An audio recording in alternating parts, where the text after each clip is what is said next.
কিছুক্ষণ আগেই তো কি বলেছেন সেখানে নিয়োগ পাওয়া নতুন বিচারপতিরা, কি দেখছেন সেখানে আপনি?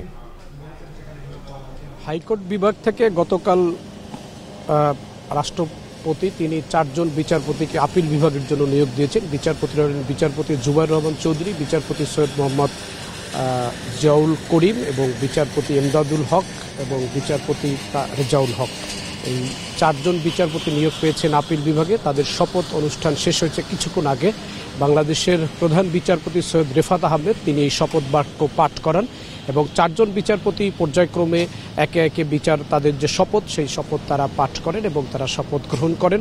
এরপরেই তারা তাদের যেই কার্য যে দিবস, তাদের যে দায়িত্ব গ্রহণ, সেটিও তারা সেই দায়িত্ব গ্রহণে নিয়েছেন এবং এই শপথ অনুষ্ঠানের মধ্য দিয়ে আপিল বিভাগের বিচারপতির সংখ্যা দাঁড়ালো 6 জনে।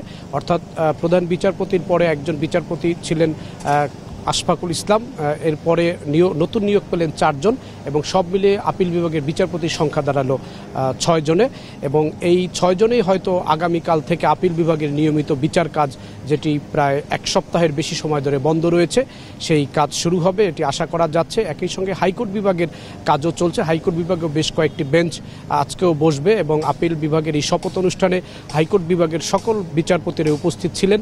তারা এই নতুন বিচারপতিদেরকেও শপথ অনুষ্ঠানে উপস্থিত থেকে স্বাগত জানিয়েছেন। রাষ্ট্রপতি নিয়োগের পরপরই আজকে তাদের সকাল 10:30টার পরপরই শপথ হয়ে যায়। এর মধ্য দিয়ে দেশের সর্বোচ্চ যে আদালত, সেই আদালতের আপিল বিভাগ এবং হাইকোর্ট বিভাগের যেই বিচারিক কাজ, সেই বিচারিক কাজে গতি আসলো এবং বৈষম্য বিরোধী ছাত্র আন্দোলনের দাবির মুখে গত শনিবার অর্থাৎ 10 আগস্ট আপিল বিভাগের বিচারপতি 6 জন এবং প্রধান বিচারপতি ওবায়দুল হাসান সহ তারা 6 জন পদত্যাগ করেন।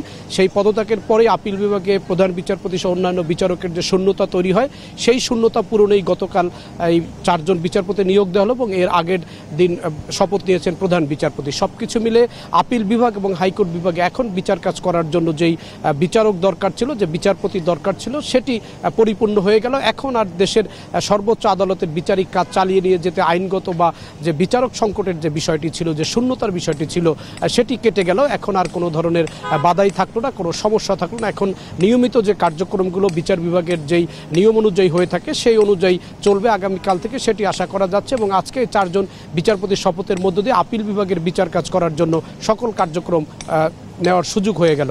অনেক